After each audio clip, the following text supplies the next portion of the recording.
Hello, good evening to all of you who have joined us, and good morning or good afternoon to you, Dr. Fairbairn.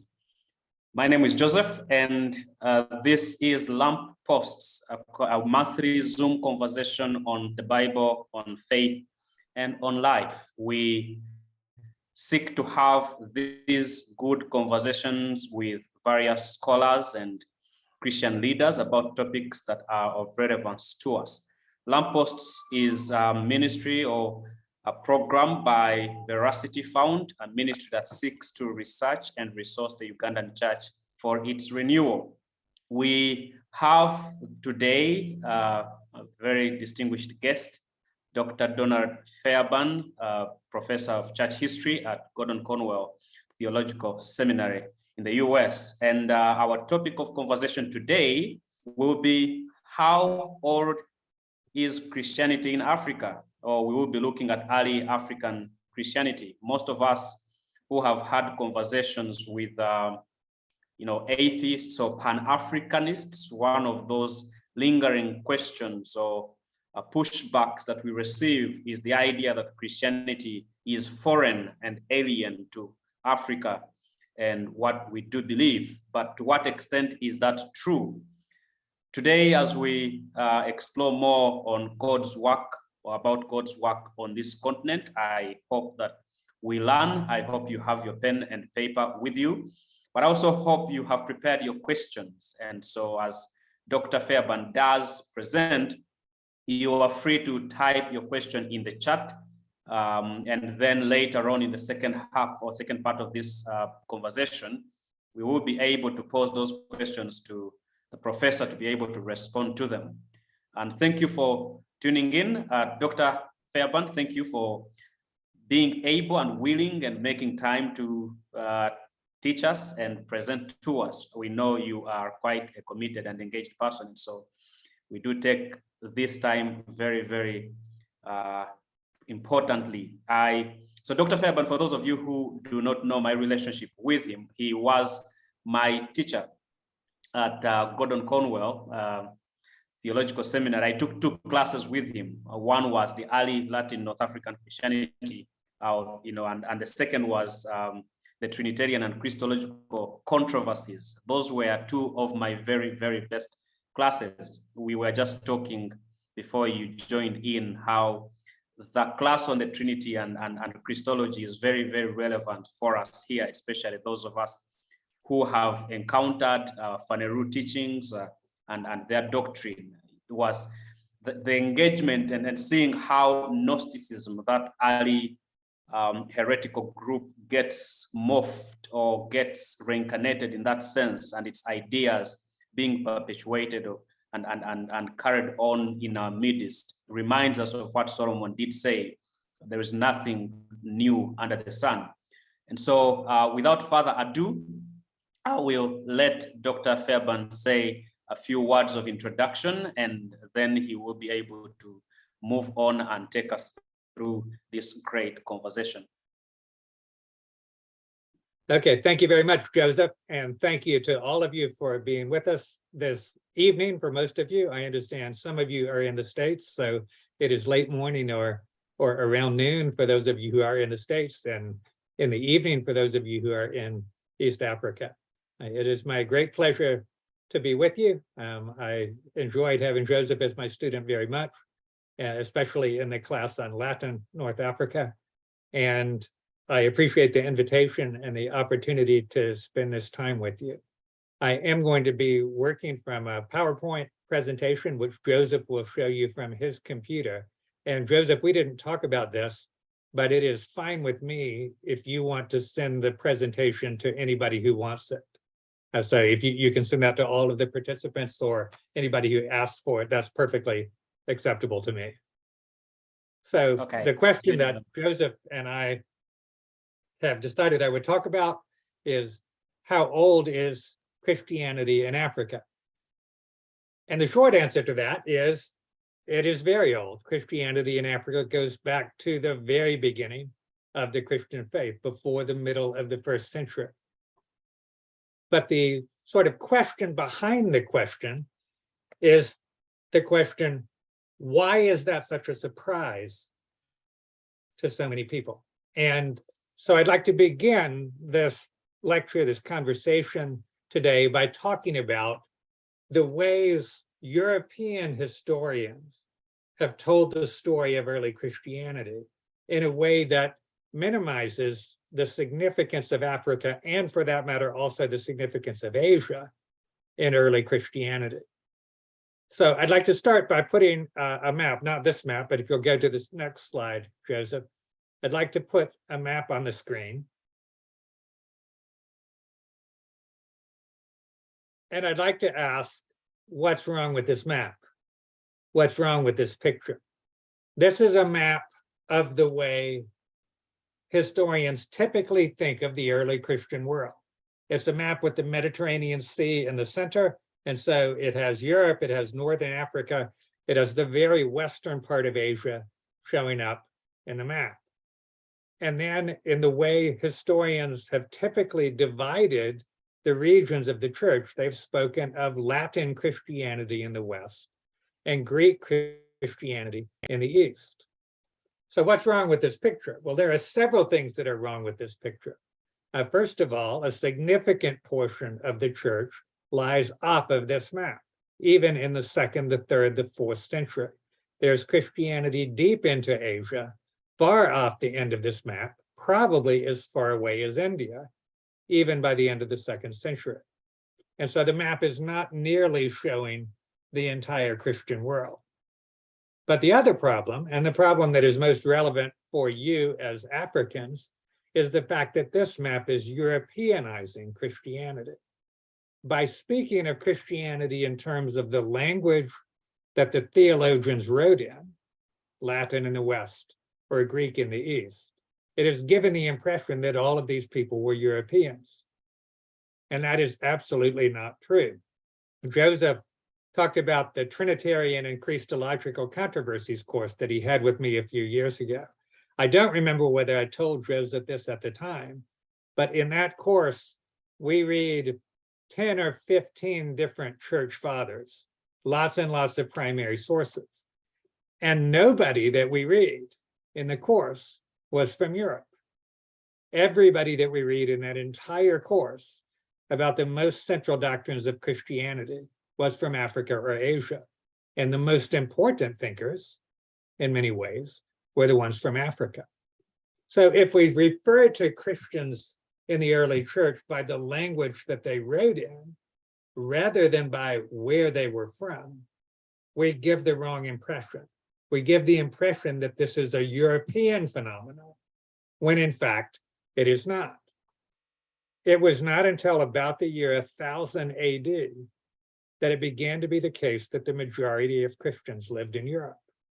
For the first millennium, for half of Christian history, the majority of Christians lived in Africa and Asia, not in Europe. And of course, it is now again true that the majority of Christians live in Africa and Asia, not in Europe or in the Western Hemisphere today. So this map is giving the wrong impression about early Christianity. In fact, there was a significant, not just presence of Christianity in Africa in the early centuries, but a vast influence of African Christians on the Christian faith as a whole. It was African biblical interpreters, African theologians, African spiritual writers who did more than people from anywhere else in the world to shape the way the Christian church understood the Bible and understood our faith. So we get the wrong impression when we look at a typical map like this one. There's another way that the Western scholars have typically undermined the influence of Africa and also Asia on early Christianity. And that is that they have typically not taken Christian sources very seriously. As we're going to see in just a few minutes, there are Christian sources that describe very, very early Christianity in Egypt, in what is today Libya, and in other parts of Africa as well. But historians, modern secular historians, have typically not taken Christian sources very seriously. They have taken sources from non-Christians, and particularly Roman sources, more seriously than they take in Christian sources. In my opinion, Christians looking at Christian history should give the Christian sources a lot of attention. And if you take those Christian sources seriously, then you get a much fuller picture of how early Christianity in Africa was.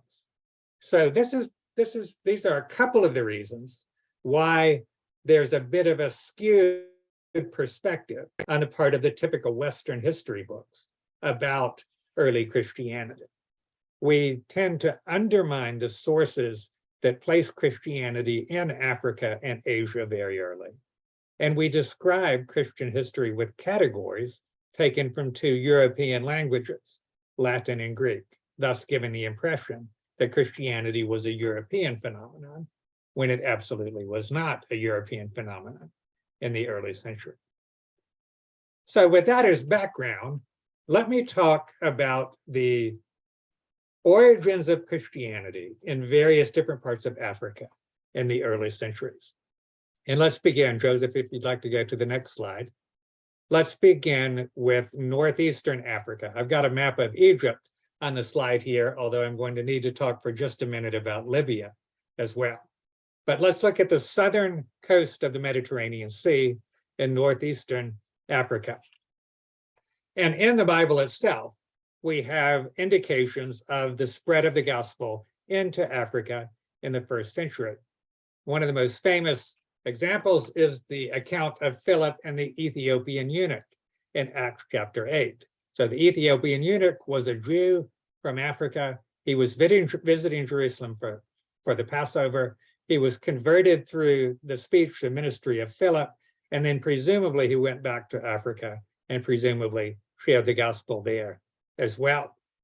In connection with the Ethiopian eunuch, let me mention that the word Ethiopia in Greek in the first century referred to any region of Eastern Africa south of Egypt itself. It did not necessarily refer to modern Ethiopia. In fact, the Ethiopian eunuch, most scholars think, was actually probably from what is today Sudan, not what is today modern Ethiopia. So keep in mind that if you see in Greek sources or in ancient sources the word Ethiopia, that basically means up the Nile, south of Egypt, but it's not being more specific than that. It doesn't necessarily correspond to modern Ethiopia. Also, we recognize that on the day of Pentecost itself, there were Jews from 15 different regions that were named as being present in Jerusalem for the Passover and as hearing the disciples speak in their own language. And two of those regions are Egypt and Cyrene. Now, Cyrene is a bit off of this map. It's on the coast of Libya, a little bit to the west of the edge of this map. And Cyrene is also mentioned in Acts 11, 20, and in Acts 13, 1. There were Jews from that portion of Libya. They were present in Jerusalem for the Passover, and there were also Jewish Christians from that portion of Libya who were mentioned later.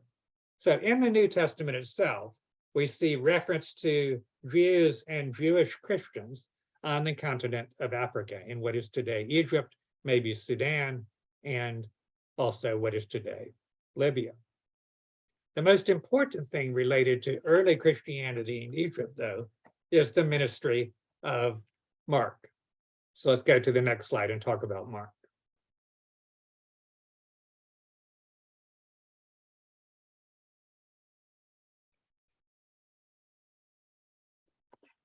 According to Eusebius, who was the early church's greatest historian, he lived at the beginning of the 4th century, and he wrote a history of the church up until the present time, up until the time of the conversion of the Roman Empire.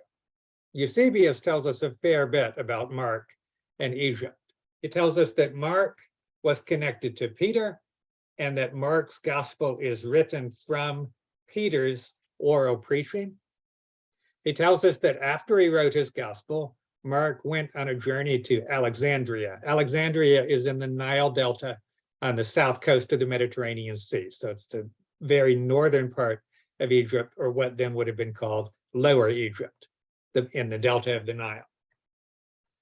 It tells about Mark going with his gospel to Egypt and doing ministry there.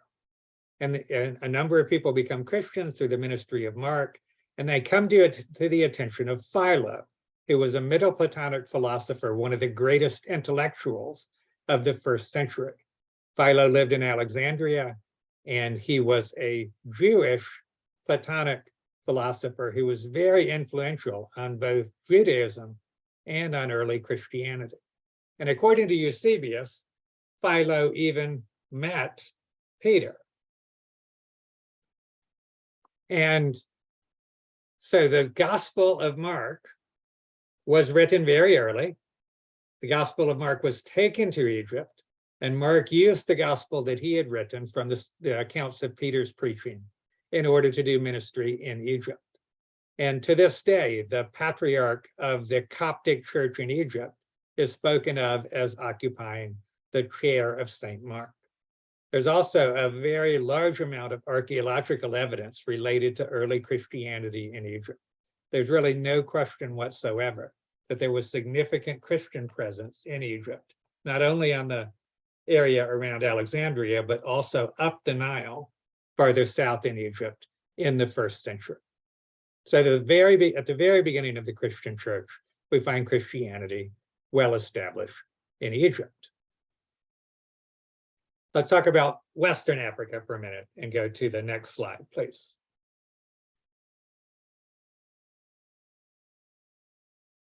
When we speak of Northwestern Africa, we're talking about the area that is today Tunisia and the eastern part of Algeria.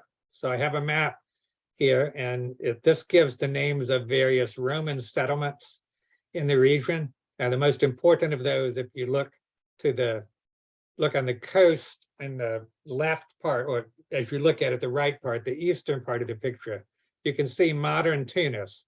And just to the north of that is Carthago, or Carthage. That was the most important city on the port of the Mediterranean Sea, on the southern coast of the Mediterranean Sea. Carthage was a great African empire that was eventually subdued by the Romans around 150 BC in one of the great conflicts, one of the great military conflicts of the ancient world. Christianity came very early to this region, but what's interesting about this region is that we do not have any origins accounts. For just about any other region where the gospel has gone, we prominently have accounts of how the gospel got there, which apostle went there, or if not an apostle, who was the most important preacher who went there. Very strikingly, we have no such accounts for Northwestern Africa. Instead, what we have is accounts of martyrdoms. And this is important because the identity of Christians in Northwestern Africa, in this region of what is today Tunisia and Algeria, has been shaped by their suffering for the faith as much as by their connection to an apostle. There are martyrdom accounts that date from as early as 180 AD. The first of those, the Acts of the Skeleton Martyrs, is one that Joseph had to read in my class. It's a very short work. You can find it easily on the internet, and it describes martyrs who were killed for the faith on July 17th in the year 180. Shortly after that, we have many writings by the great North African theologian Tertullian from the late 2nd century and the early 3rd century. And then we find another great account of martyrdom, the Passion of Perpetua and Felicity, which dates from the year 202 and 203. And in my class, Joseph had to read that one as well. And that one is also easy to find on the internet and well worth your attention. So what we see here is that there was a full-blown Christianity coming to the attention of the government, to the point that the government felt they needed to kill Christians, they needed to persecute Christians.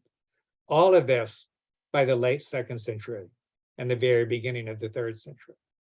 So even though we don't know who first brought the gospel to this region, even though we don't know any of the earliest history of the missions work in this region, We know that the gospel must have come to this region in the early 2nd century in order for Christianity to be so well established by the late 2nd century. So what we see then is that on the southern coast of the Mediterranean, in Egypt, in Libya, and in what is today Tunisia, we have Christianity very well established in the 1st and the 2nd centuries. Christianity has a very ancient history on the continent of Africa. Now let's turn our attention away from the Mediterranean Sea and go a bit farther south into Africa. Let's talk about what is today Ethiopia. Part of what is today Ethiopia was the kingdom of Aksum in the ancient world, which was one of the greatest kingdoms in the entire world, one of the wealthiest, one of the most technologically advanced, one of the most prosperous kingdoms that traded widely with people to the north in the Roman Empire, traded with people in Arabia, farther in Asia, and also farther south into Africa. As you can see from this map, the kingdom of Aksum included both sides of the Mediterranean, of the Red Sea. So part of it is what is today Yemen, and the other part of it is on the Horn of Africa, parts of Ethiopia and other countries on the Horn of Africa today. There is a tradition in Aksum, in Ethiopia, that the Queen of Sheba was from the kingdom of Aksum, that Sheba was a part of what later became Aksum. There's even in a tradition that she had an affair with Solomon when she went to visit him, and that the Aksumites are descendants of Solomon and the Queen of Sheba. Be that as it may, the kingdom of Aksum was a very strongly Jewish area in the first several centuries AD. You'll remember that Jeremiah himself had fled into Africa after the time of the Babylonian conquest, and Egypt and especially Aksum were major areas of Jewish settlement during the time between the Old Testament and the New Testament. There may even have been some Jewish Christians in Aksum in the first several centuries as well. But the large-scale Christianization of the kingdom of Aksum took place in the early 4th century, when two young people, two teenagers by the names of Odysseus and Frumentius, were part of a trading expedition on the Red Sea, and they were attacked by bandits, and the adults were killed. But the youths, Odysseus and Frumentius, were taken to the capital city of Aksum, where they became playmates to the king. And in the Christian account of this by the Christian historian Rufinus, the king is never named, but we know that the king has to be Ezana because of archaeological evidence that Ezana was the first king of Ethiopia to begin using Christian symbols on his coins. So he was the first Christian king of Ethiopia. According to the story that Rufinus tells us, Odysseus and Frumentius spent several years as playmates to King Ezana. Through their efforts, he and others in the royal court became Christian, and because of that, Ethiopia became Christian in the 4th century. Let's go to the next slide, please. Sometime later, Odysseus went back home, which was Tyre in Syria, but Frumentius stayed. And according to several Christian accounts, Frumentius wrote to the great Egyptian bishop Athanasius, asking for a bishop for Aksum. And Athanasius wrote back and said, "You are the best person." And he named Frumentius as bishop of Aksum. This was around the year 330. And so we find Christianity in Ethiopia in the early 4th century. We find a bishop for the Ethiopian Christians by the year 330. And then in the late 5th century, there was another major influx of people from Egypt. The 9 saints were monks who came from Egypt to do missionary work and ministry in Ethiopia. And they did a lot of the work of spreading the gospel in the small towns and the villages. Up until that time, it had mainly been in the capital that people were Christian. But the 9 saints worked tirelessly spreading the gospel in the villages. and translating the Bible into Ge'ez, which is the language of ancient Ethiopia, the precursor of modern Amharic. So this is a page out of the Ge'ez Bible on the slide here. As a result of their work, Christianity was very well established, not just among the royalty, but among the common people in the towns, in the villages in Ethiopia by the end of the 5th century. So we see that not only did Christianity arrive on the African coast of the Mediterranean very early, but it also came relatively early to sub-Saharan Africa, to Black Africa in Ethiopia, what is today Ethiopia as well. I'd like to go to the next slide and talk about one more region in Africa to which Christianity came very early. And that is the kingdom of Nubia, up the Nile from Egypt to the south of Egypt in what is today Sudan and a little bit of South Sudan. In the 5th century, the Nubian kingdom fractured into 3 smaller kingdoms, which you can see on the map here: Nabatea, Makuria, and Aladia. You'll notice the map is spelling them differently from the way I spelled them on the slide, but don't get too upset about that. Nabatea to the north, Makuria, and then Aladia. The evangelization of Nubia came as a result of efforts by the Roman Emperor Justinian in the 6th century and his wife Theodora.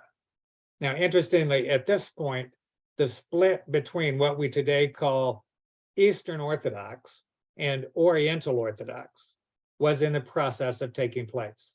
That's a very complicated story that I will not try to talk about today unless people want to ask me questions about it. But Theodora, the wife, was Oriental Orthodox.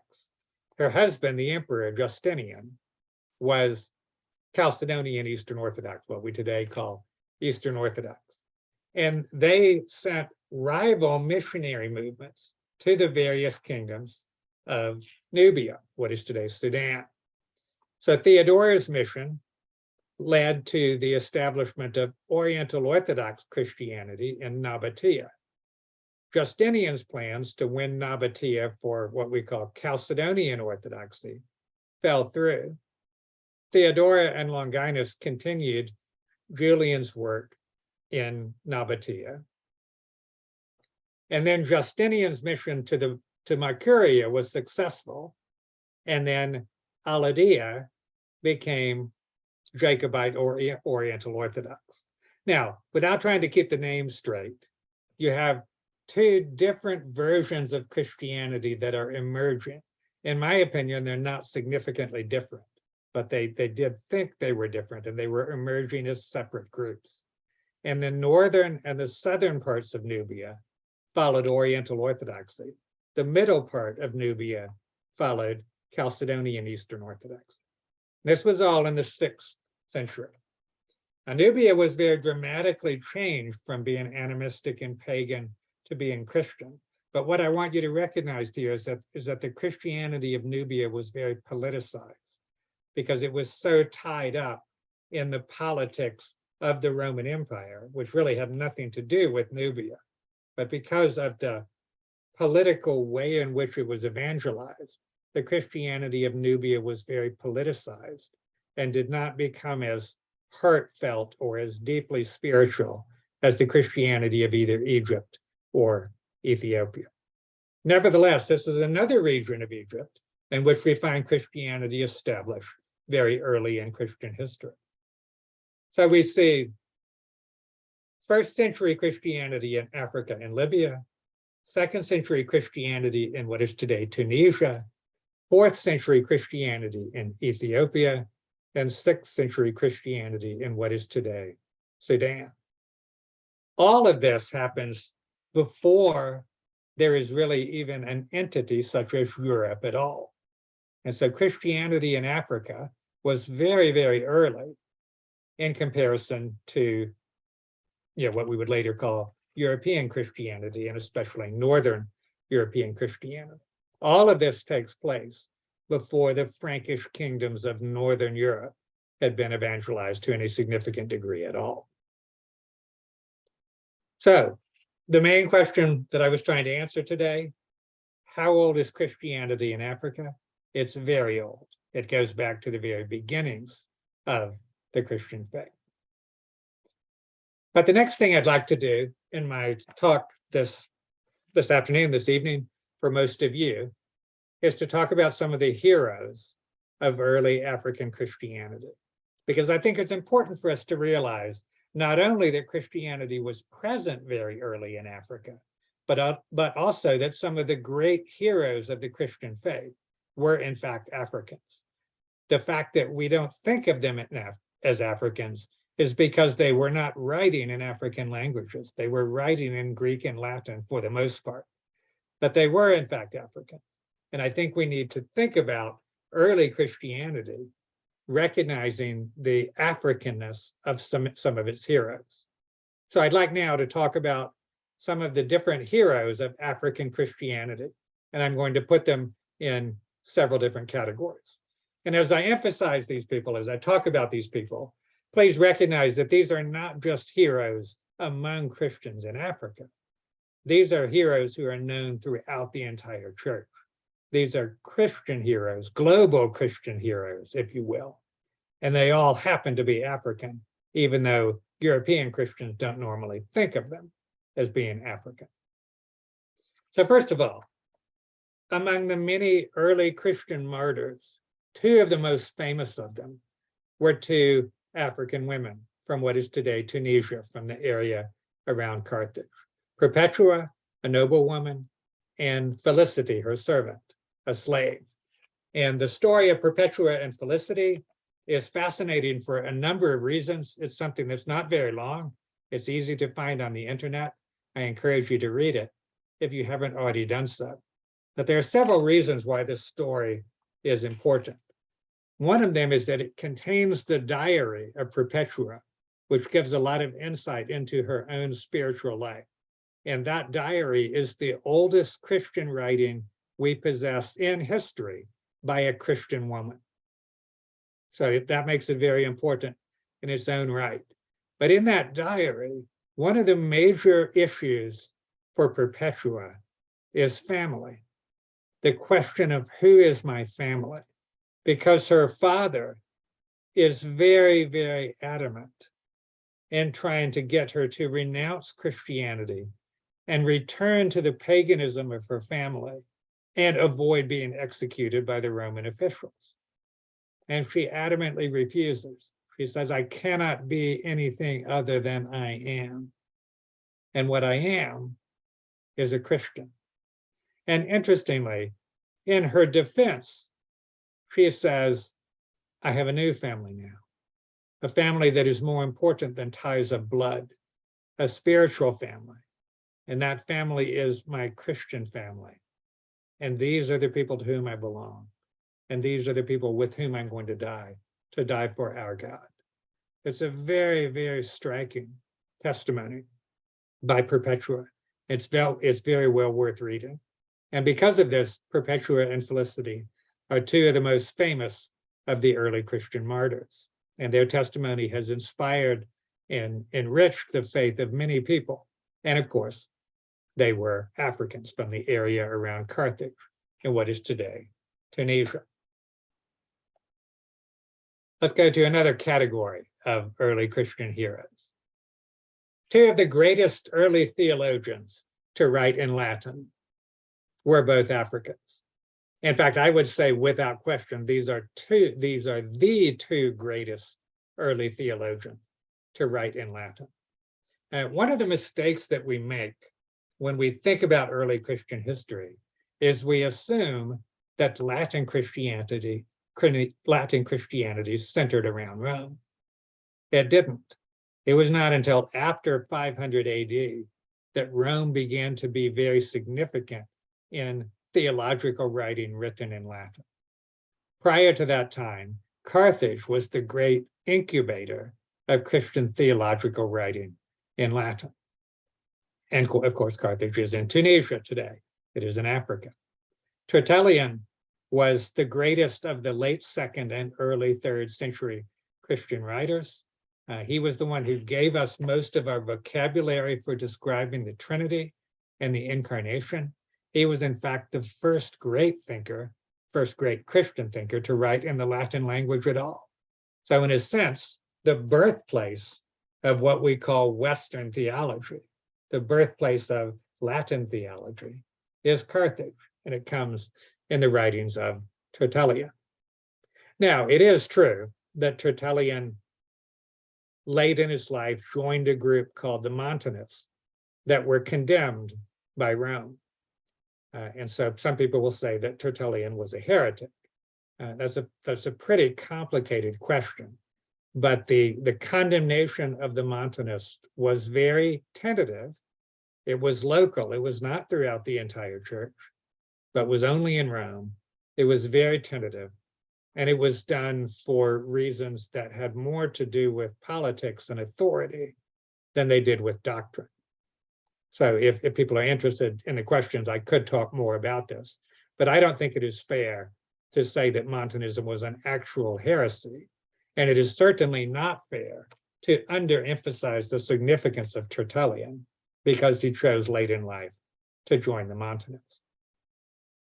And then the second great theologian from around Carthage was Augustine of Hippo, who has been, outside of the biblical writers, the most influential person in the entire history of Western theology.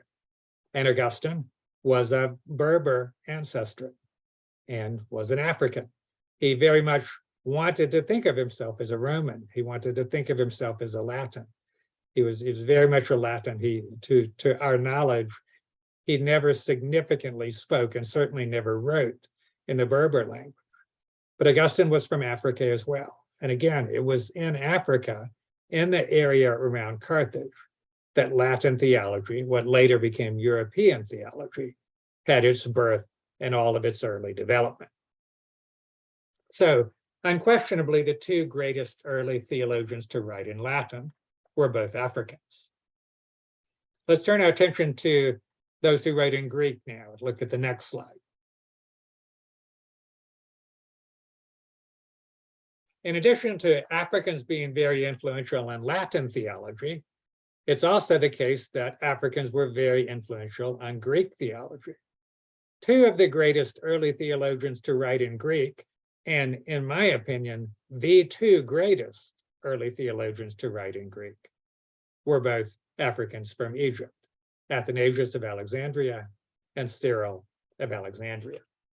In the great controversies over the Trinity and the person of Christ, the Trinity in the 4th century and the person of Christ in the 5th century, Athanasius and Cyril were the most brilliant thinkers and writers who led the way for the church to articulate as well as they could the biblical understanding of the Trinity and the biblical understanding of the person of Christ. Athanasius in the 4th century during the Trinitarian controversy, and Cyril of Alexandria in the 5th century during the Christological controversy. There were, of course, many other great theologians who wrote in Greek. Most of them were actually from what is today Turkey. Basil the Great, Gregory the theologian, Gregory of Nazianzus, all of those were from what is today the central part of Turkey. So they were not actually Greeks either. But the greatest of the Greek writing theologians, in my very strong opinion, were Athanasius and Cyril, both of whom were Africans. So we see that the church was not only present in Africa in these early centuries, but the thinkers who influenced the development of Christian theology the most, both Latin theology and Greek theology, the theology written in those two languages, were all from Africa: Tertullian, Augustine, Athanasius, and Cyril. Let's go to the next slide, please. In addition, Africa has given the church the two founding fathers of monasticism.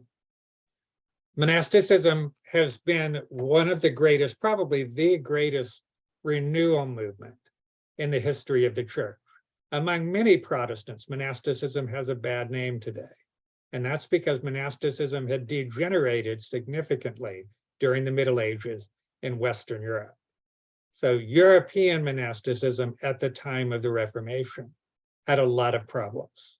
That's certainly true. But we should not think ill or think badly of the entire monastic movement throughout Christian history just because of the problems that developed in Europe in the Middle Ages. Monasticism as a whole, and especially early monasticism, was one of the most powerful renewal forces in all of Christian history. And most of the scholarship, most of the theology was done by monks. Most of the literary efforts, preservation of literacy, preservation of writing from the ancient world, was done by monks. Most of the missions work, most of the evangelism was done by monks. So monasticism was an extraordinary renewal movement, a great movement for good for most of Christian history, even though there were significant problems with monasticism as well. The point for now, though, is that monasticism began in Africa. It began in Egypt before spreading to Syria, to what is today Turkey, and then to the Western world in what is today southern France. The two great fathers of monasticism were both in the 4th century. They were Antony the Great and Pachomius. Antony the Great was the first great solitary monk who spent most of his life alone in his cell, fighting demons, contemplating the Lord. We tend to think of monasticism as being world rejecting. And when we think of somebody like Antony the Great, we think, what did he ever do for the world?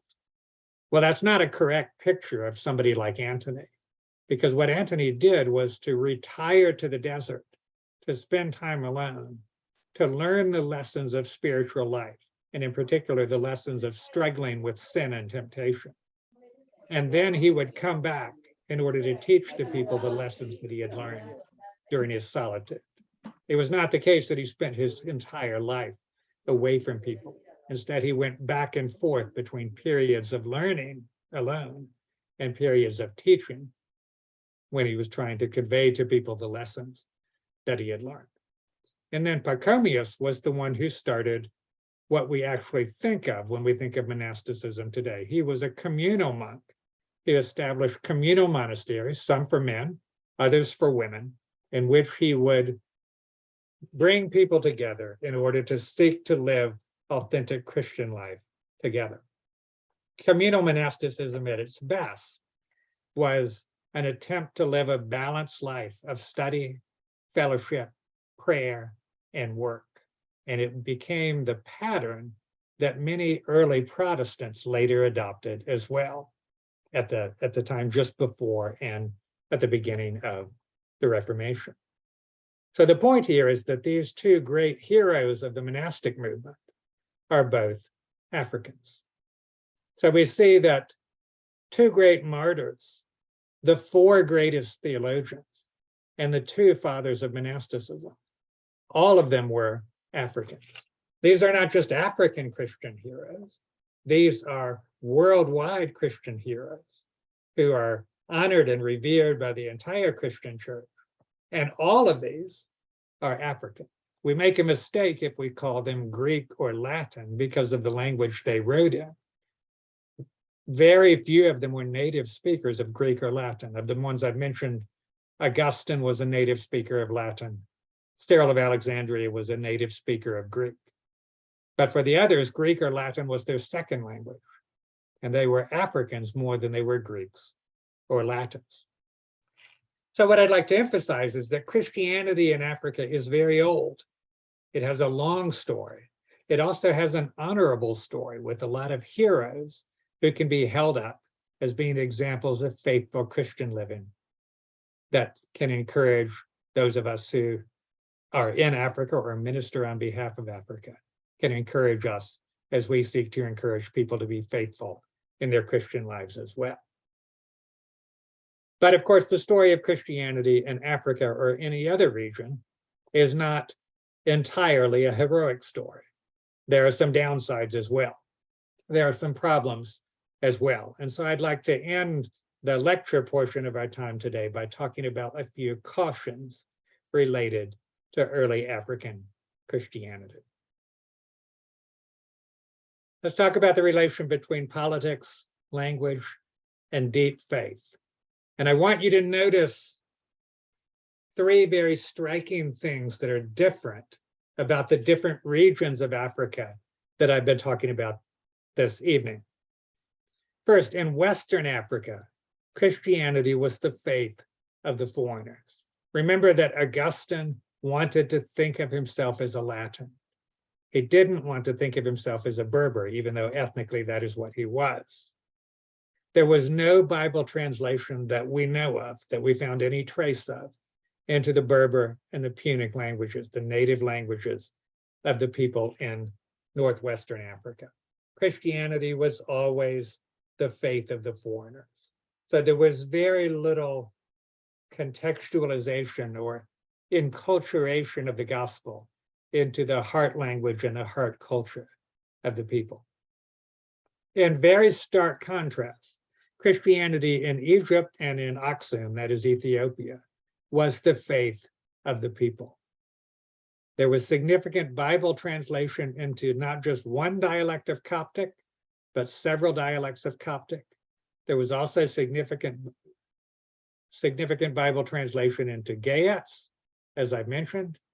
And the monks of Egypt were very involved in ministering to the local people, the townspeople, the village people in both Egypt and Ethiopia, as I've already talked about when I mentioned the 9 saints of Ethiopia. It's worth telling a little story about Athanasius here. We think of Athanasius as being a great Greek theologian, but Greek was his second language.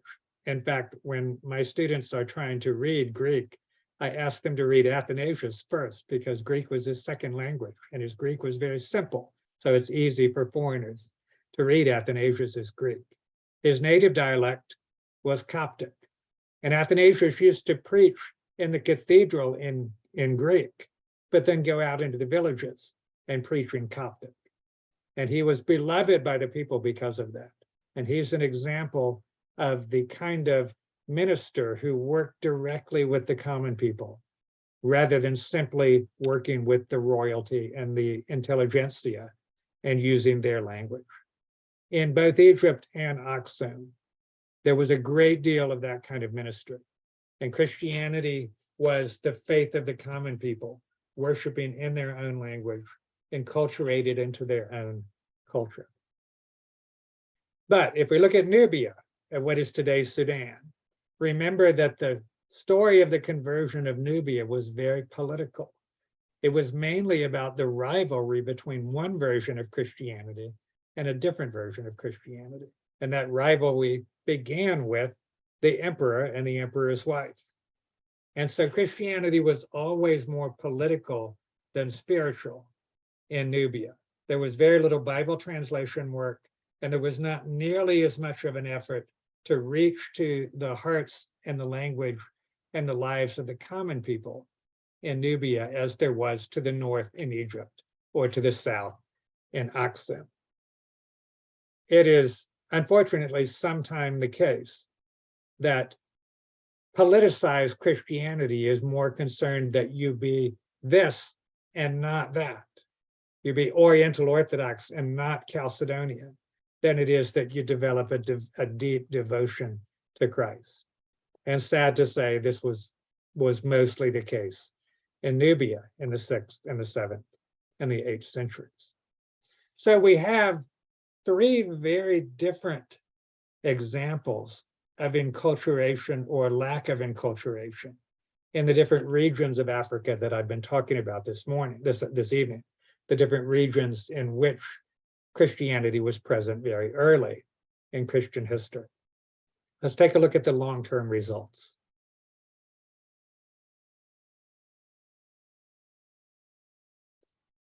Remember that in Western Africa, Christianity was the faith of the foreigners, not the faith of the native people. And Christianity in Western Africa did not survive the Arab conquest. In the 7th century, the very end of the 7th century, when the Arabs were coming through Western Africa, most of the common people thought that they would be just as happy being Muslim and serving the Arabs as they would have been being supposedly Christian and serving the Romans. Christianity had made very little deep impact on them. And so they relatively willingly transferred their allegiance to the Arabs and in the process to Islam. But Christianity did not survive in Western Africa, where it was the foreigners' faith rather than the faith of the native people. Christianity in Egypt and Aksum was very strong all through Arab domination. And this was very, very striking. Eventually, the Christians in Egypt began speaking and writing Arabic rather than Coptic. In Ethiopia, they retained Amharic and maintained that as the national language all the way through.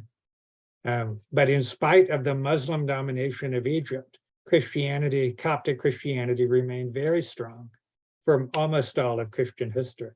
In fact, it is only in the last 30 years, in my adulthood, I'm 59, and it has only been in my adulthood that the Christians began leaving Egypt in large numbers, largely as a result of the Muslim Brotherhood.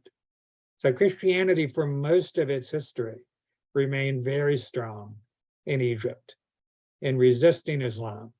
Same thing in Aksum, largely because it was so deeply enculturated. It was so much the heart faith of the people in their own language. Christianity in Nubia held out for a long time against Islam, but eventually succumbed to Islam in the 14th century. And so here we see that the different degrees of enculturation were reflected in the ability of the Christians in the different regions to withstand Islam, to adapt to Islam, to maintain the Christian faith, even after the Arabs controlled the regions where they were living. So this gives us a cautionary tale, a very sobering tale. A lot of African Christianity has continued all the way through for 1700, 1800 years and farther in Egypt and in Ethiopia. But a lot of early African history has left very few traces that we can see today. And the problem, I would suggest, is the lack of enculturation of the Christianity of those regions of Africa, especially in northwestern Africa. So I hope this has been helpful to try to answer the question, how old is Christianity in Africa? It's very old. It has a very significant story, in some ways a heroic story, in some ways also a complicated story with some cautionary lessons that we can learn. If anybody is interested, on this last slide, I've put 2 books that you may be interested in reading related to more on early Christianity in Africa. One of them is a very famous book by Thomas Oden, How Africa Shaped the Christian Mind.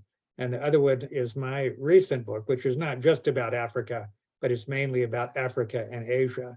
And it might be of interest to some of you as well. If you're interested in Christianity's relation to Islam, then the latter part of my book might be helpful for you.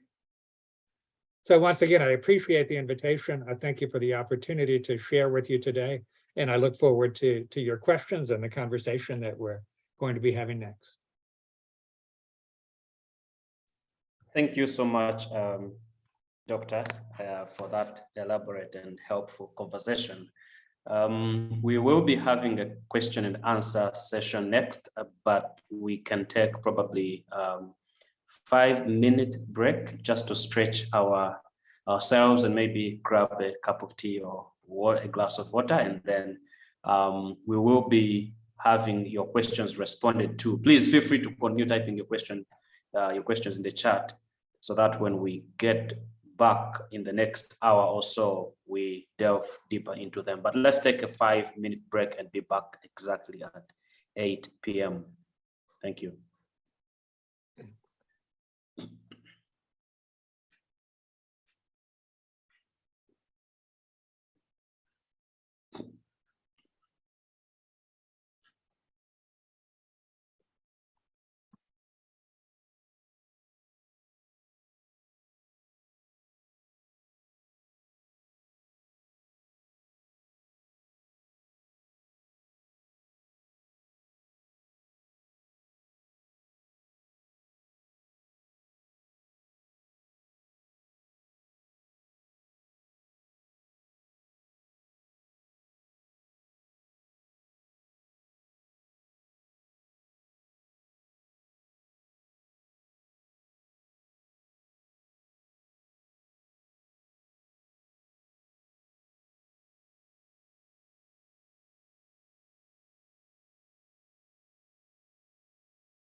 Okay, welcome back. Let's get to the question and answer session. There are quite good questions that are being posted in the chat. Doctor, if you may, if you could look through, but I will be reading them out to you, and you could respond to them. One of them coming from Geoffrey Mbazira does ask about especially Simon of Cyrene that we read in the Gospels, the one who carried Jesus's cross. And he asks whether it would be presumptuous to think of Africa being represented within the early disciples of Jesus. And would it be okay to imagine that Simon would have taken the gospel to Cyrene, thus introducing Christianity to that part of Africa? Okay, would it be presumptuous to think of Africa as being represented? Absolutely not. I think that's definite. Cyrene is in Africa. It's on the coast of what is today Libya, and so you have a person associated with Africa. We don't know if Simon was from there originally, if he lived there. We don't know what exactly it means, but he had some kind of connection to Cyrene, to Africa. He seems to have lived there at some point in his life, and he's there carrying the cross for Jesus. So it's not at all inappropriate to emphasize that kind of African connection at this crucial point in Jesus' life. Mm-hmm. And the second part of the latter part, can we imagine Simon having taken the gospel back to Cyrene? Yes, and there is some archaeological evidence of Christianity in that part of Libya around Cyrene very, very early. I don't know if it's first century evidence, it may be second century, but I think we can very reasonably guess that Simon would have gone back to Cyrene, would have evangelized, and that a Christian community would have been formed in the first century in Libya. And the fact that we have mentions in the book of Acts of Christians in Antioch who were from Cyrene gives additional credence to that. So I think we can say that quite confidently. It's also worth mentioning that in Acts chapter 13, one of the disciples is called Niger, Niger. And so there's a lot of discussion about what that is referring to and where that person was from. But that could possibly mean that he was from deeper into Africa than merely the south coast of the Mediterranean Sea. If there's any connection between the use of the word there and the modern region, Niger, then that would suggest Christians from even deeper into Africa that early. Yeah, thank you for that. And maybe building onto your last point, I think there was also a question towards the end, concerning how far inland early Christianity had gone. And maybe tied to that as well is so one asks the idea that most would associate Christianity with, say, the northern regions, and consequently conclude that maybe these were either Jews that were settling in those places or even Arabs. And questions as to whether they were actually Black Africans that were early Christians and probably great minds in the early church as well. Okay. First of all, I think we need to admit that it's not necessarily easy to say who counts as Black and who doesn't. In actuality, all human beings are some shade of brown or another, from dark brown to very light brown. And so we need to recognize that it's not easy to say who counts as Black. And that's especially true considering that the ancient world was not particularly concerned about skin color. It was concerned about ethnicity. There was all kinds of prejudice in the ancient world, prejudice in all directions. But the prejudice was not primarily related to skin color. It was primarily related to different nations being a part of the other, of a different ethnic group, a different nation.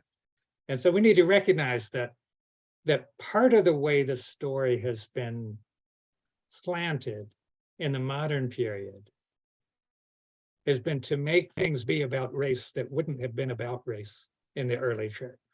And so we do need to recognize that. The prejudice went both ways. It went all different ways. It was strong. There's no doubt about that. But it doesn't reduce very easily to black, brown, and white, to the categories that I think unfortunately are attached to it when we talk about race today, at least in the Western world today. Be that as it may, were the early Christians Black? Were any of them from black-skinned ethnic groups or dark-skinned, very dark-skinned ethnic groups, as opposed to Berbers and Punics would have been somewhat lighter skinned? Keep in mind that the Arabs weren't there yet. The Arabs are not in Africa yet. That comes much later.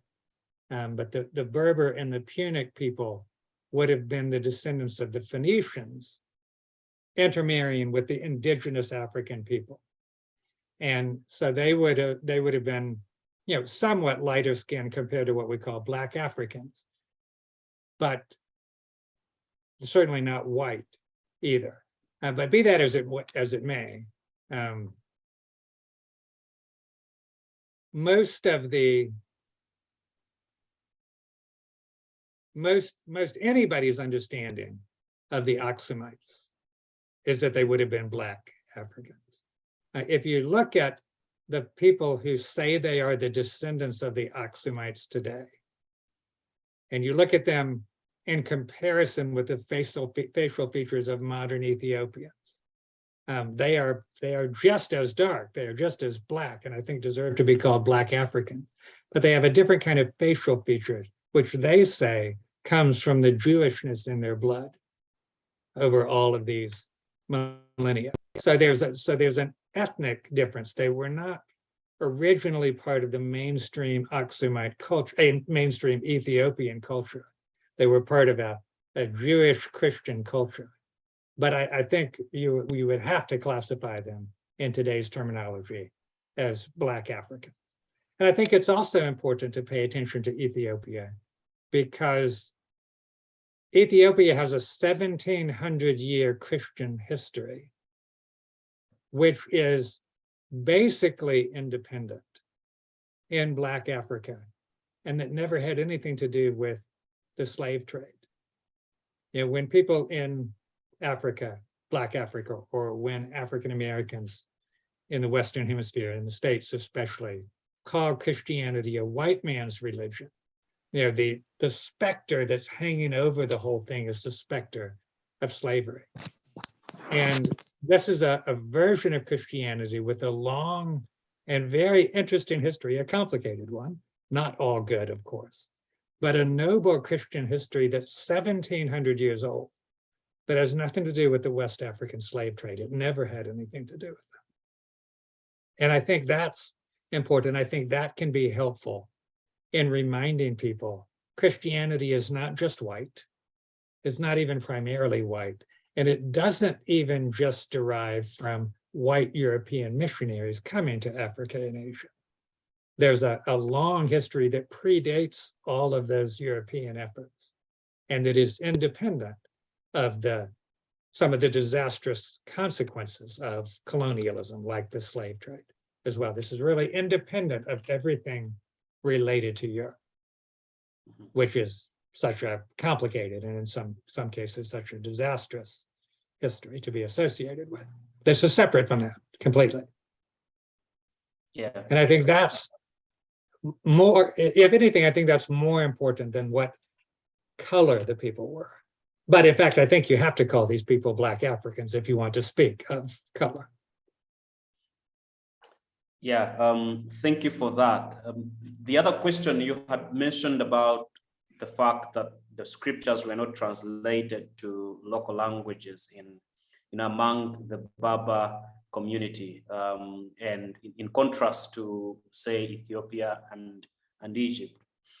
The question might be, what is the impact of translation, Bible translation, on the longevity of Christianity within, at least among a particular people group? Do you think there is any relationship between the two, if at all? Okay, yes, I think there's a definite relation. For one thing, a lack of attention to Bible translation reflects a lack of respect for the local ethnic groups in their communities. I think we can say that. In Latin North Africa, it was either the Romans or the people who wanted to be thought of as Romans who were Christians. And there was a lack of respect for the local people that manifested itself and a lack of attention to Bible translation. By the way, another major area where that was the case was Arabia.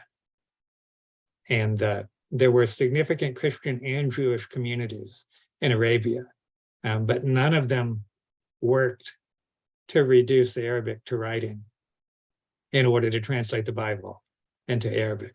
And I often wonder, how different might the religious history of Arabia have been if the first written writings in Arabic had been the Bible rather than the Quran? And so that's another example of the same kind of issue. But that was definitely a problem in Latin North Africa, in Northwestern Africa. So a lack of Bible translation is reflective of a lack of cultural concern. Incidentally, the same thing happened in Western Europe.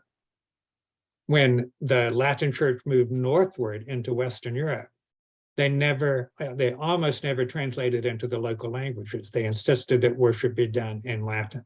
And that reflected the same kind of lack of respect for the Goths and the Franks, the later Germans and French and English, that they had for the Berbers and the Punics in North Africa. You could even suggest that the superficiality of Europe's Christianity all through its history, in comparison to America, for example, a partial comparison to America, could be the result of that lack of respect on the part of the missionaries for the culture of the people in Northern Europe. So this is not just a problem in Africa, it's also a problem in Europe as well. And so that's where it starts. It starts with that lack of appreciation for the local culture and the local language. But the result tends to be that the local people either don't become Christian or they become very superficially Christian. They become only Christian enough to satisfy the missionaries that they're Christian, but it's not very deep. And that lack of depth shows up in difficulties such as, the later Arab takeovers, or in Europe, the secular takeover, much later in Europe. Same kind of dynamic, I think. Yeah, okay.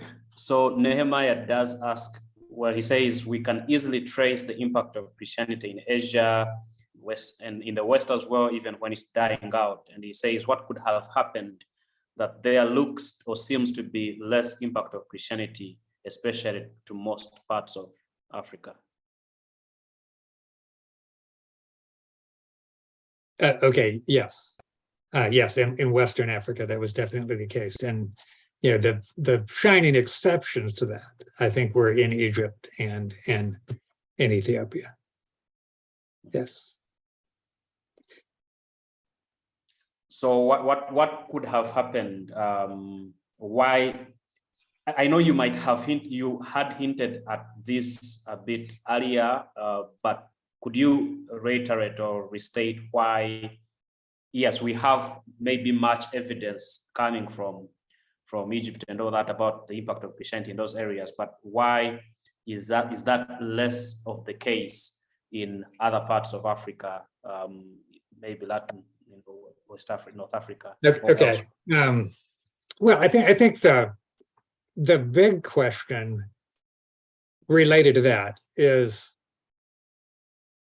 why was the gospel not able to go from Ethiopia deeper into sub-Saharan Africa. In Western Africa, the Sahara Desert was a fairly significant physical barrier that made it difficult to reach the people who were on the south side of the Sahara Desert in West Africa. But in East Africa, you had the Nile. So, all the halfway down, approximately halfway down Africa, you've got the White and the Blue Nile. You have navigable rivers. You have the ability to communicate and to trade and to take the gospel. So why did they not succeed? And the question really needs to be asked of the Aksumite Christian community, because they were the farthest south and the only significantly sized Christian community outside of Egypt. And they were, thousands of miles south of Egypt. So why was the Aksumite community not able or not willing to reach other cultures of what is today East Central Africa? And I don't know. And I think it's a great question. But in the book by Thomas Oden that I put on that last slide, part of what Oden was trying to do in that book was to encourage Africans to study African Christian history. Because Oden was convinced, and I'm sure he's right, that there's much more to the story out there that we don't know yet, because we haven't had people who could learn the languages necessary to read whatever's out there, or to listen to the songs through which the traditions are conveyed, as the case may be, and to be able to bring that to the attention of the academic world more broadly. And I think Oden is exactly right about that. And I think, it would be fabulous if the next generation of great historians of African Christian history are Africans who are able to connect the dots between the early Christian history that I've talked about and the receptivity to the gospel on the part of Africa when the European Christians arrived there much later.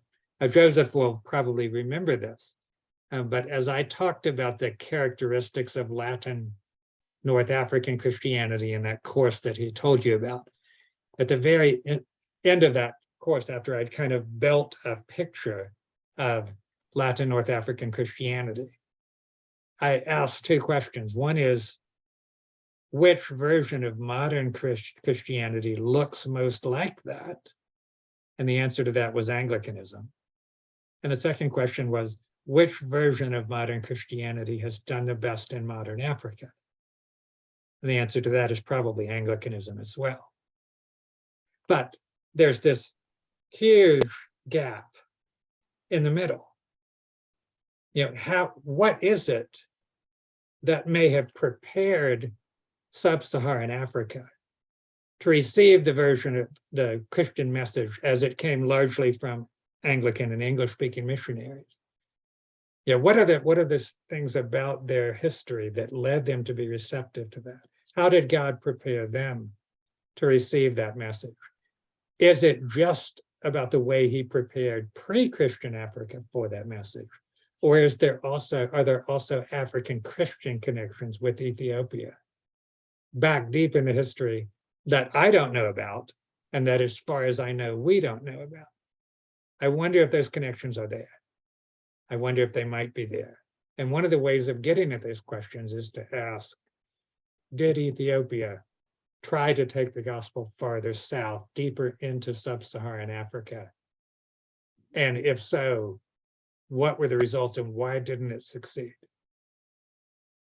I don't know the answers to those questions, but I think they're fascinating questions, and I suspect there's something there to be discovered by people who either can read Amharic or, more likely, can listen to the oral traditions of a lot of Central African cultures and see whether there are connections there that are preserving some of that history through those traditions. So it would be a great thing to study. And in connection to that, anybody who's interested in further study, whether it be African Christianity or whatever, please do not accept the common Western idea that if you don't have written sources, you don't have history. Please do not accept the idea that history cannot be conveyed orally through songs or stories or whatever it may be.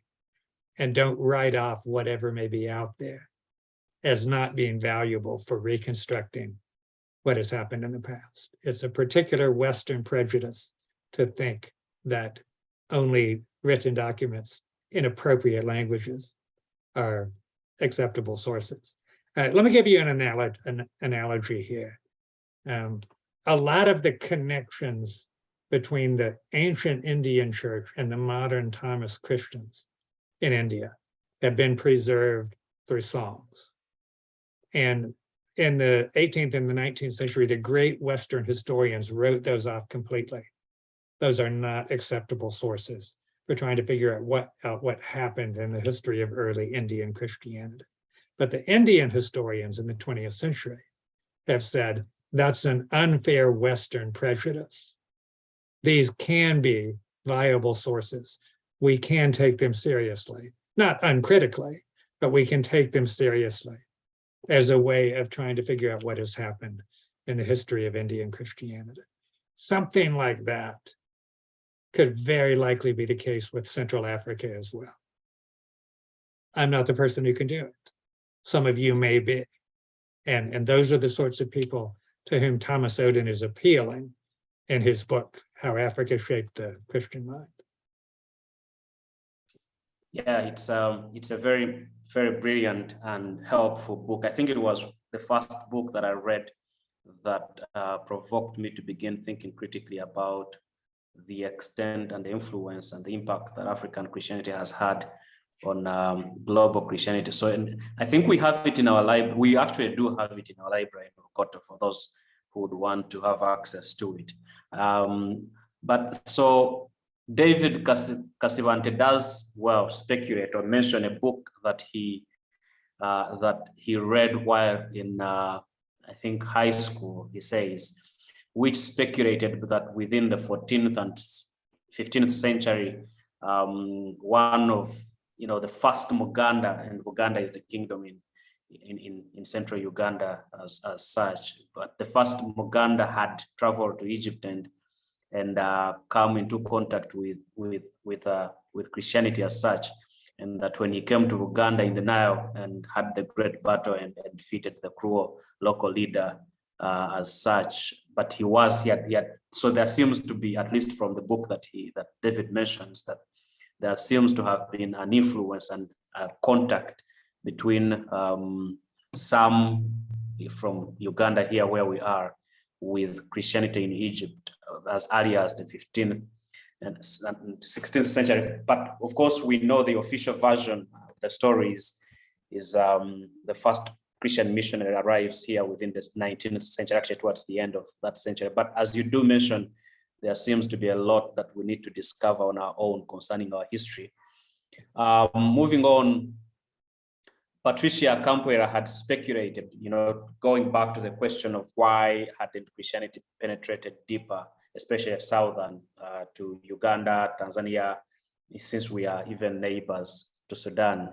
And she wonders whether we can blame, in quotes, the lack of, the historical evidence for Christianity in southern and eastern parts of Africa on the geographical disconnect between these parts of Africa and the early civilizations like the Roman Empire conquest and the civilization of Carthage, as if to ask if there were, roots and much access between, say, Roman North Africa and Tanzania or Uganda.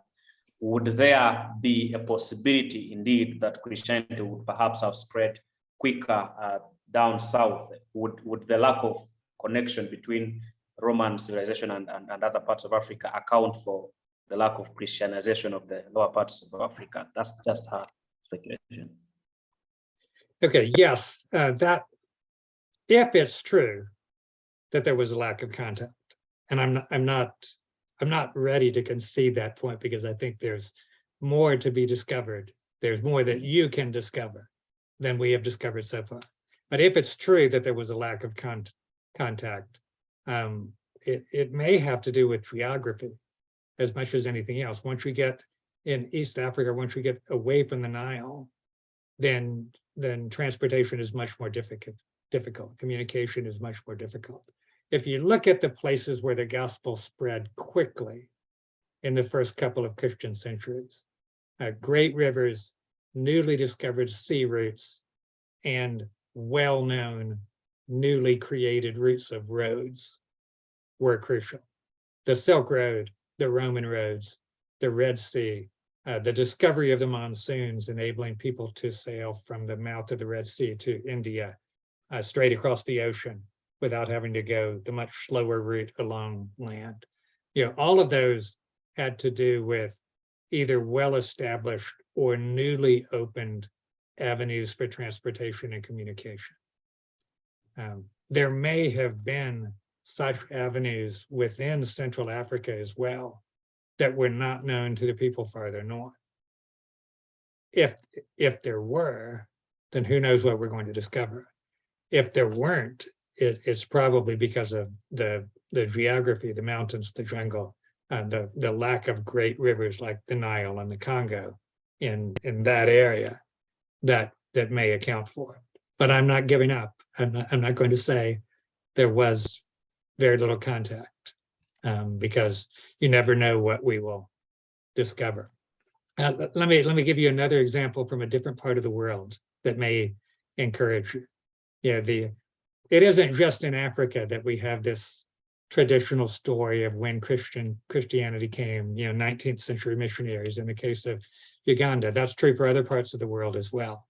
And in the regions of my missionary work, in the Slavic regions of Eastern Europe, the traditional story places Christianity arriving in the 9th and the 10th centuries. But recently, they have uncovered on the north coast of the Caspian Sea a cross-shaped building that dates from 300 AD. What is that going to be but a church? They're not admitting it, but it has to be a church. And it places Christianity in the Slavic world 600 years earlier than the traditional story. And that kind of discovery is really exciting to me, because it helps to re-emphasize just how rapidly the gospel spread and how quickly, in ways that we didn't even realize. We knew some of this, but we're uncovering more and more of the story as we go along. And again, discoveries that exciting may be out there to be had in Africa as well. Even south of Ethiopia, even into Central Africa, those studies may, those discoveries may be there to be had. And it may be that 30 years from now, if the Lord doesn't return before then, we'll have a significantly different picture of Central African Christianity than what we've been working with previously. But again, I'm not the one who's going to find it.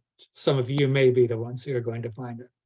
And you may find it not by digging up something archaeologically, but by listening to the stories that are told among your people and recognizing those could have historical significance to them. Yeah, and I do take your reservation on the question of whether it was a disconnect between the civilizations in the north and the south, because I think there are some historians that would argue that actually there were Roman contacts, and you could say reach even south in Tanzania as quite early. So perhaps maybe having to do with something else other than just the barriers and lack of contact between the Roman North Africa and some other parts of Africa, especially where we are. But maybe one would wonder and inquire what impact the spread of Islam could have had on the very spread of Christianity beyond the places where it was by the time Islam invaded. If one hypothetically thought, a scenario where Islam hadn't taken over, say, North Africa and put much pressure and battles in Egypt and the likes, would Christianity have perhaps spread beyond the places where it's commonly known and quicker and faster, way maybe before the coming of missionaries? Or what would be your educated guess on that? I think it's certainly possible. And again, that's waiting to be discovered. But that is what happened in Northern Europe. The pressure from Islam to the south was part of the reason the European Christian missionaries moved farther north in the 6th, 7th, 8th, 9th centuries.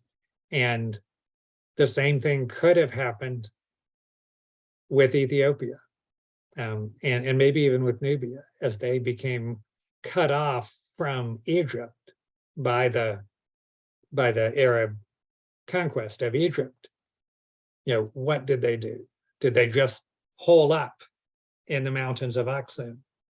Or did they reach west? Did they reach south beyond the Nile? And I don't know. But we should not assume they just hold up because we're not aware of what they did. That's not a good enough reason for assuming that. Mm-hmm. Yeah, thank you. So Nehemiah asks again, and maybe this may not be very directly related, but could you talk about because you talked about the whole the kingdom of, is it the Queen of Sheba and that whole area, Right. the interaction between Africa, but also Asia, especially along the Red Sea. What were the early relationships between what we modern call Arabs and the indigenous Africans on the African continent? Right, good question. The story of Solomon and the Queen of Sheba is told in the Ethiopian national epic, the Kebra Nagast, or the Glory of the Kings, which in its written form dates to the 14th century, but it goes back to traditions that are at least 1,000 years older than that. But if you set aside the Kebra Nagast and look at Aksum and its relationships with its neighbors, Aksum had a very strong presence on the Arabian Peninsula, and it was probably because of Aksumite influence that there were so many Jews and were some Christians in Arabia in the 5th to 6th to 7th centuries. Without getting too far into the story, the rise of Islam was precipitated by a very famous battle that Muslims call the Battle of the Elephant, in which a small Muslim force defeated a large Christian force that was threatening to destroy the Kaaba. Does everybody know what the Kaaba is? The black structure in Mecca, which is the centerpiece of Islamic worship. That black square cube. Does everybody know what I'm talking about? Okay, that was a pagan shrine before it became a Muslim shrine. It was the center of pagan religious tourism in Asia. And as a result of Jewish, Christian, and Arab violence, a Christian king by the name of Abraha was going to destroy it. And the Arabs, very surprisingly, defeated Abraha at that battle in Mecca. And that was part of the story that Muhammad grew up with, of the Arabs defeating the Christians. Well, the Christians had come from Aksum, and they were responding to revolts on the Arabian Peninsula on the edges of their territory that they needed to put down.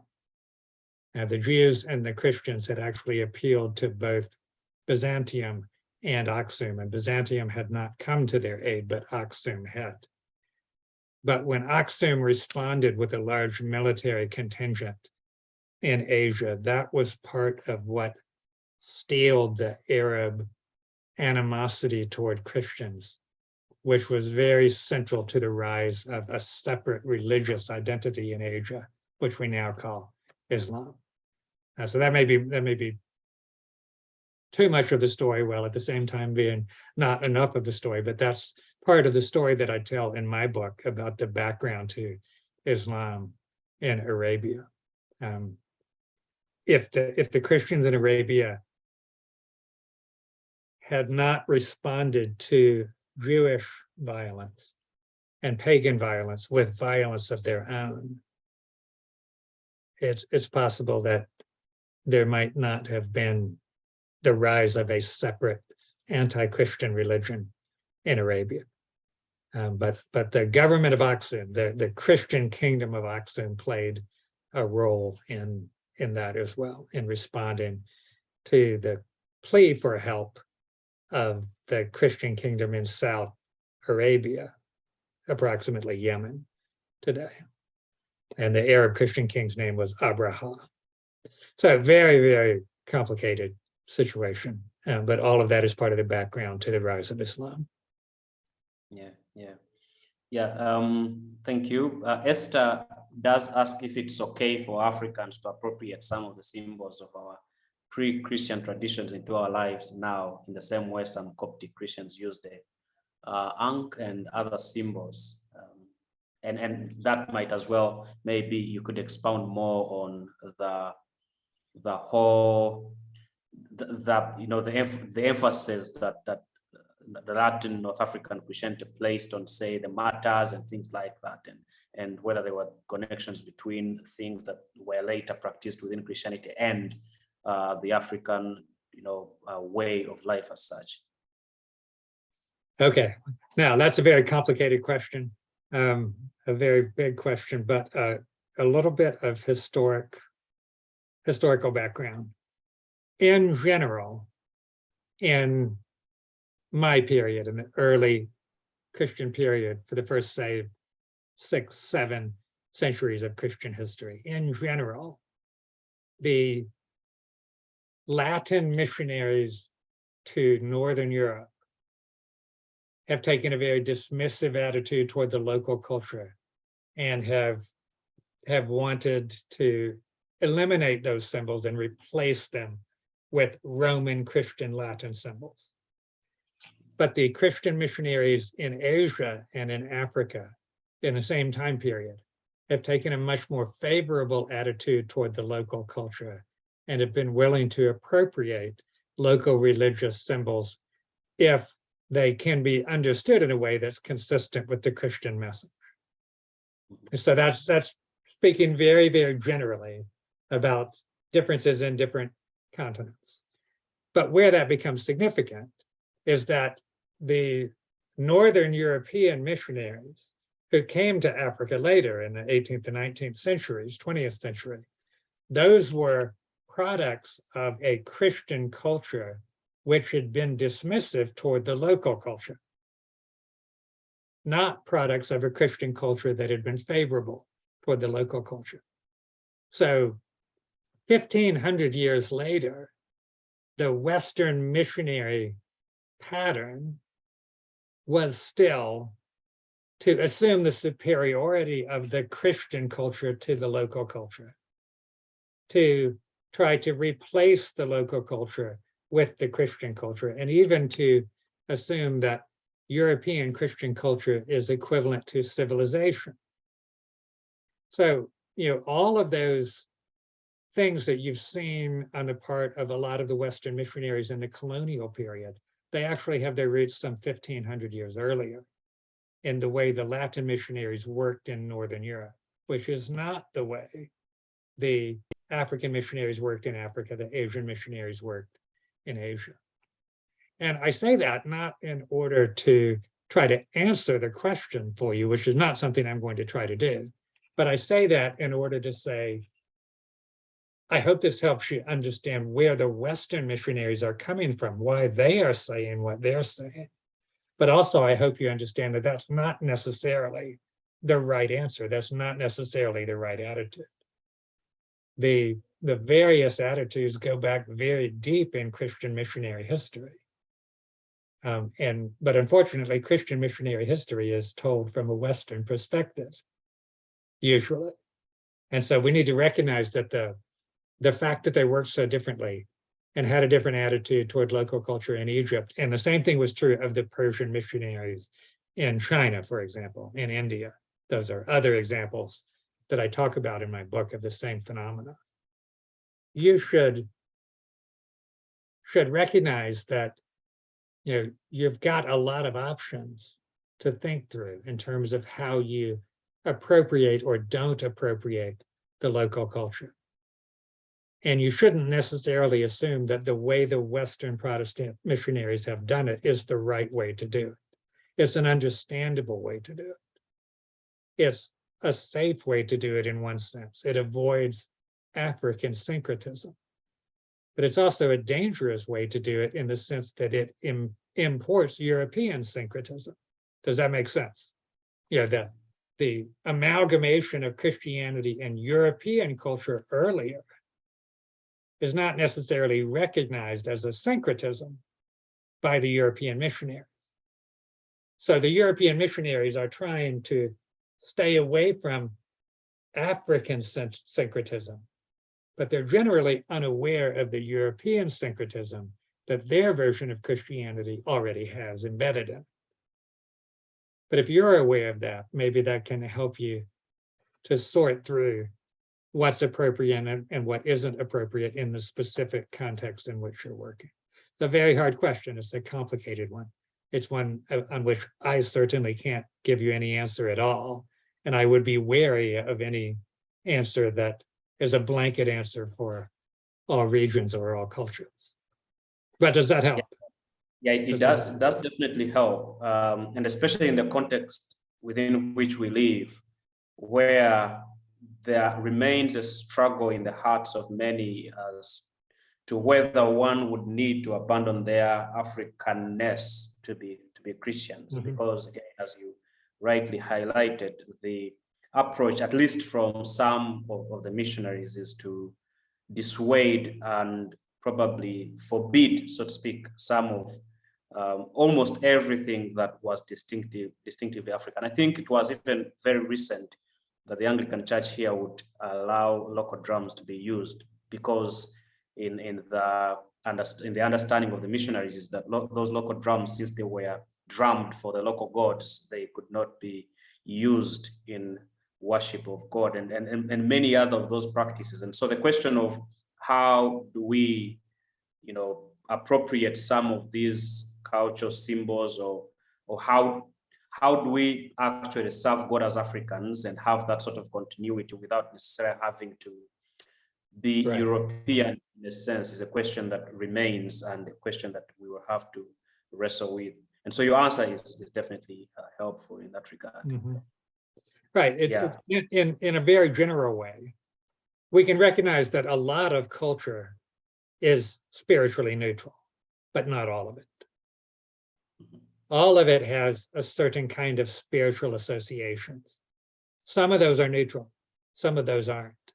And we've got to do the hard work of thinking through what's acceptable, what can be restated, represented, reinterpreted, versus what needs to be avoided because the pagan association just won't go away. Yeah. No, thank you for that.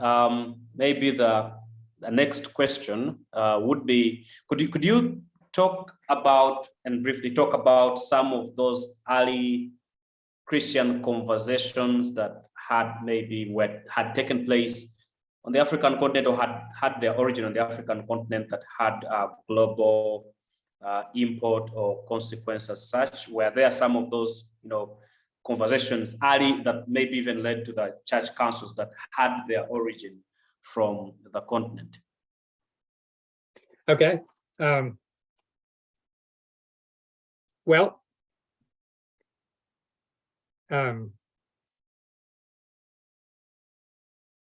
this is maybe getting too farther into theology for the time that we have remaining. But Joseph already told the rest of you that he liked my course on the Trinitarian and Christological controversies. So if we want to have another conversation sometime based on those conversations and on those controversies, I'd certainly be willing to do that. But one of the striking things about the Trinitarian controversy was that there was a general consensus that the Son has to be just as fully God as the Father in order to save us. But that consensus was obscured for a lot of reasons, some of them political, but some of them were also related to terminology. People were using words differently, and that was leading them to misunderstand each other and not to see how broad the consensus was. And the person who recognized that was Athanasius. And some of you will know the story that Athanasius was exiled for his faith 5 times. But during the second to last of his exiles, he and the other exiled bishops were allowed to return all at the same time. And most of them were in exile in the Sahara. And so they sailed down the Nile to Alexandria and then dispersed to go back to where they were from. And while they were there, Athanasius held a little council in Alexandria in the delta of the Nile in 362. And he put the people together who thought they disagreed because they were saying different things. And he knew how to ask the right questions to help people realize we are saying the same thing. And then he said, now that we know we are saying the same thing, let's say it the same way. Let's say it with these words. And that's where the language that we translate as one substance, 3 persons, solidified. And everybody began to use the words the same way in such a way that we can translate them substance and persons. Athanasius is very well known for his bravery in combating the Arians and standing up to the emperors. But what really impresses me about Athanasius is his discernment and his humility. He discerned the consensus that nobody else could see. And in humility, he did not demand that everybody else use the words the way he did. He saw that the majority were using the words differently, and he agreed to that, even though it went against what he said previously.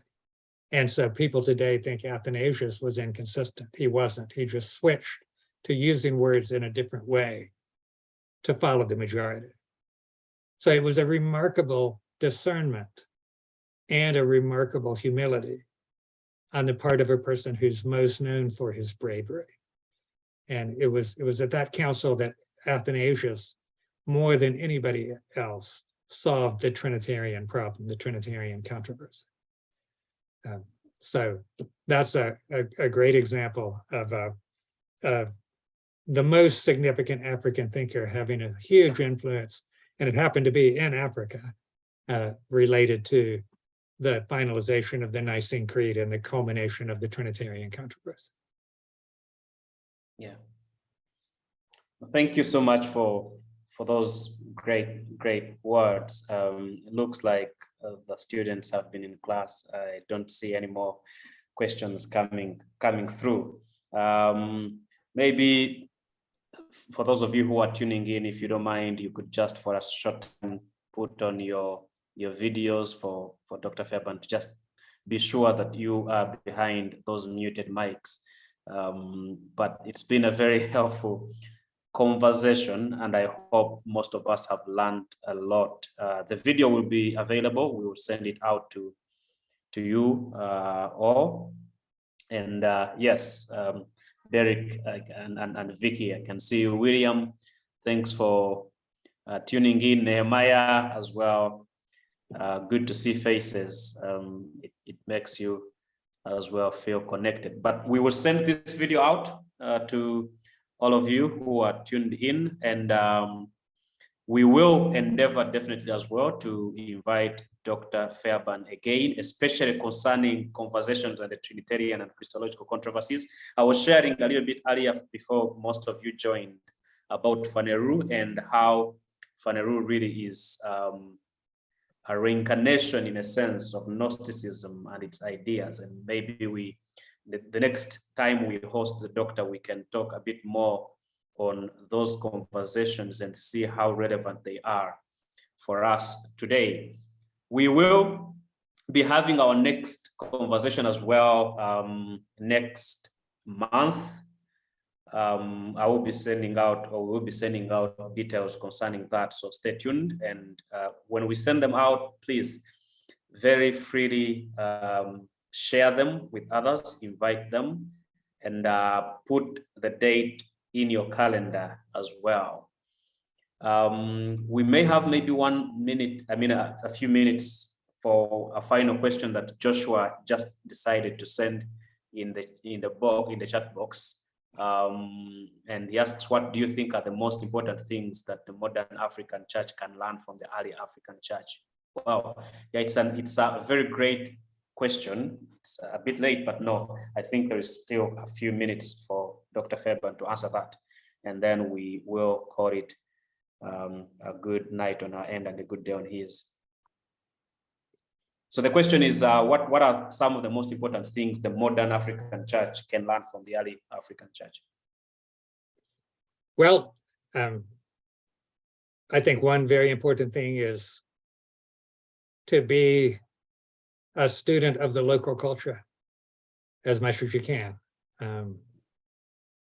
And not just if it's different from your own culture, but be a student, if it is your own culture, that may come with the assumption that you already know it perfectly. That may not be the case. So you need to be a student of the culture, to be looking for ways in which God has prepared that culture to hear the message of the gospel. And I believe that God is at work in all cultures, preparing people to hear the message of the gospel. And early Christianity shows that very clearly. And so be a student of the culture, looking for those points of connection. And I think a second thing is not to underestimate the importance of the heart languages of the people. It is great to have a global language like English, in which we can do something like this. But we should never assume that it's the same if we use a global language rather than a local language. When I was first working in Eastern Europe, they told me the worst sermon in Russian is better than the best sermon with a translator. And that may not be true, but the sentiment of it is true. You want to speak to the people in their language as much as you can.